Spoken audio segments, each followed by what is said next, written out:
Lake Stevens. It's a beautiful natural resource, and for those of us fortunate enough to live in this area, it's a wonderful center for recreation. Hi, I'm Sergeant Ron Brooks with the Lake Stevens Police Department. I'm also the supervisor for the city's Marine Patrol Unit. It's our goal that everyone who lives or visits in Lake Stevens be able to enjoy our lake, whether it's by the water, on the water, or in the water. To help make that happen, the Marine Patrol works to promote boating safety through education and enforcement of state and local laws. That's why we've made this video, to help you have a better, safer experience out on the water. This video is organized into sections or chapters as follows: boat launch and recovery, vessel inspections, operating on the water, and boating under the influence. Lake Stevens offers two locations for those looking to launch or recover a boat: Wyatt Park off Chapel Hill Road and North Cove Park off Main Street. Both lots require use permits, which can be purchased on site. While launching and recovering vessels, we ask you to be courteous and patient of others, as space is limited at both locations. You can help speed things along by preparing your vessel prior to backing your trailer down the ramp.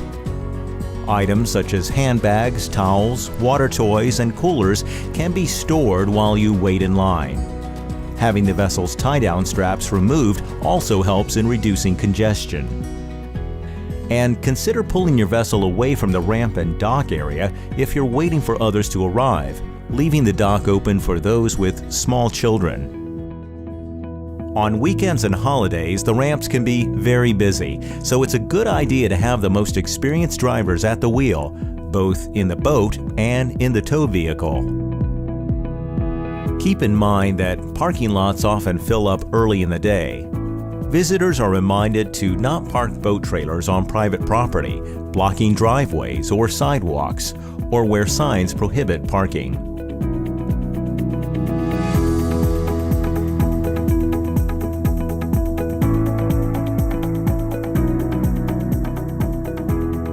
Hello, I'm Officer David Carter of the Lake Stevens Police Department Marine Patrol Unit. Preparing your vessel for a day on any body of water is an important part to you, as well as your family and friends' safety. For an enjoyable outing experience, we encourage you to spend a few minutes ensuring your vessel is in a ready-to-use condition, including a life jacket for yourself and each of your passengers. Inspections of vessels on Lake Stevens are a primary duty of the Marine Patrol Unit. And while it's certainly a function of law enforcement, we think of it more as a courtesy. After all, you want to make sure your boat is ready for safe use out on the water. If done right, it can actually be a fun learning experience, and it's free of charge. Inspections can be pre-arranged by calling the police department ahead of time, or if you see a Marine Patrol boat, flag them down and ask if and when they're available to do an inspection. Here are the primary things we'll be looking for. As mentioned before, you should have life jackets for yourself and each passenger. They must fit properly for the intended wearer and be in good condition without tears or broken hardware. And by the way, free life jackets are available for single-day loaner use in storage units located next to the launch sites. Vessels 16 feet and over must have a Coast Guard approved Type 4 throwable flotation device. It must be readily accessible and in usable condition, free of tears or missing straps.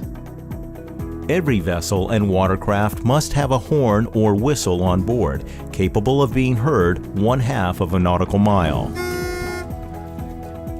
Snohomish County Code requires every vessel with an electric or combustible motor to have on board a Class B Coast Guard approved fire extinguisher.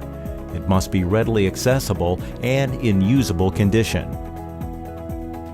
Vessels with a combustible engine are also required to have posted a carbon monoxide decal, capable of being read by the passengers from within the passenger compartment. Personal watercraft are exempt from this requirement. Those vessels with an inboard or inboard-outboard motor are required to have a backfire flame arrestor. It must be properly installed and kept clean in a serviceable condition. If you intend on skiing, you must have on board a 12x12 orange skier down flag, as well as a third person as an observer. Observers are required to be a minimum age of 10 years of age and capable of monitoring the skier continuously. The number one violation observed by law enforcement while on the water is improper registration displayed on the vessel. Washington state law requires vessels to have their registration placed above the waterline on both sides of the bow with proper spacing in 3-inch high block letters and numbers of a contrasting color to the hull. Your vessel's annual registration tab is to be placed adjacent and after the vessel registration numbers within 3 inches on both sides of the hull. It's important to remember the annual registration tab expires on the last day of June each year. Your paper vessel registration provided by the Department of Licensing is required to be on board your vessel or watercraft at the time of use. Vessel operators born after January 1, 1955 are required to obtain and have in their possession a Washington State Boater's Education Card. Exemptions include those operating a vessel with a length less than 16 feet with a motor less than 15 horsepower, kayaks, canoes, and paddleboards, or those with the U.S. Coast Guard Captain's License. Visit Washington State Parks online for more information.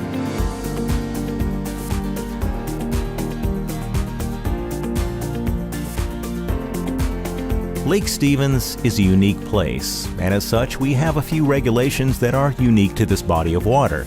For example, when operating your boat or personal watercraft on Lake Stevens, the speed limit is 35 miles per hour.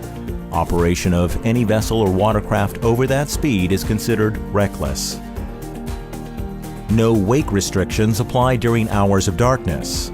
The same is true within 100 feet of any swimmer, diver's flag, or other vessels.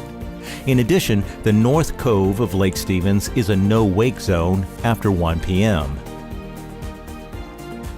The buoyed area in the center of the lake contains the remnants of the lake's old aerator. No entry is allowed into this area. Be aware of the natural hazards that exist on the lake. These include a partially submerged tree near the east bank and rock outcroppings near the south and northeast shores, which are marked with hazard buoys. While underway, it's important to know and understand right-of-way and the rules of the road. For example, while towing skiers, always travel in a counterclockwise direction. In addition, every motorized boat shall, at all times, yield right-of-way to sailboats under sail, rowboats, water skiers, swimmers, divers, and seaplanes. Lake Stevens offers 3 public swim beaches, which are separated from the traveled portion of the waterway by lines, signs, buoys, and floats. Watercraft and vessel operators must remain a minimum of 100 feet away from these areas while underway.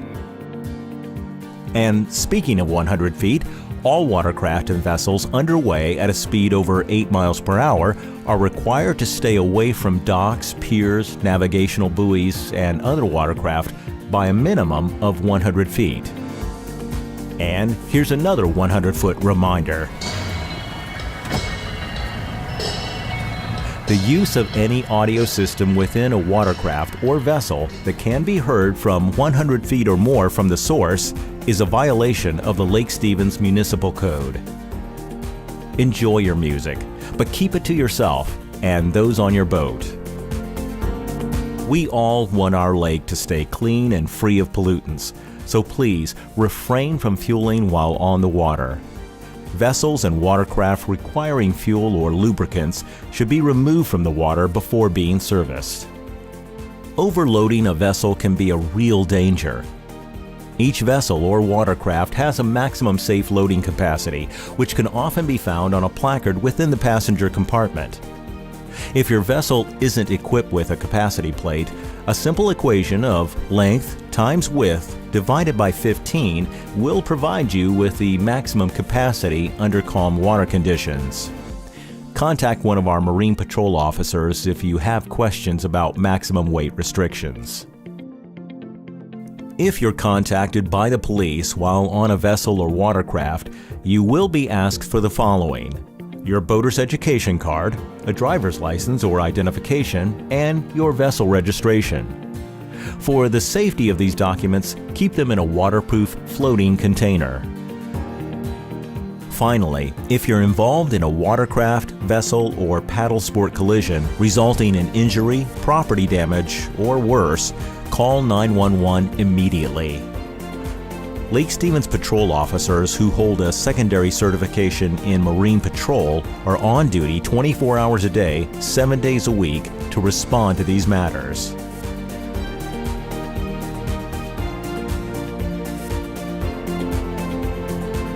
Just as with the laws governing drunk driving, Washington law prohibits boating under the influence, which is defined as operation of a vessel or watercraft within the waters of Washington state while under the influence of marijuana or other drugs or alcohol with a blood alcohol concentration of 0.08% or higher. Those convicted of DUI may be fined, face jail time, or both. However, the best reason to avoid boating under the influence is it's incredibly dangerous for you and for others. Most boating occurs in warm weather with exposure to the sun and wind, which increases dehydration and intensifies the effects of alcohol and many drugs. Add to that the unsteadying effects of the water itself and the variety of craft on the lake at any time, and it's easy to see how any impairment while boating is a very bad idea. If you drink before boating or choose to have alcohol on board your vessel, it's best to have a mature, designated vessel operator who will not be imbibing.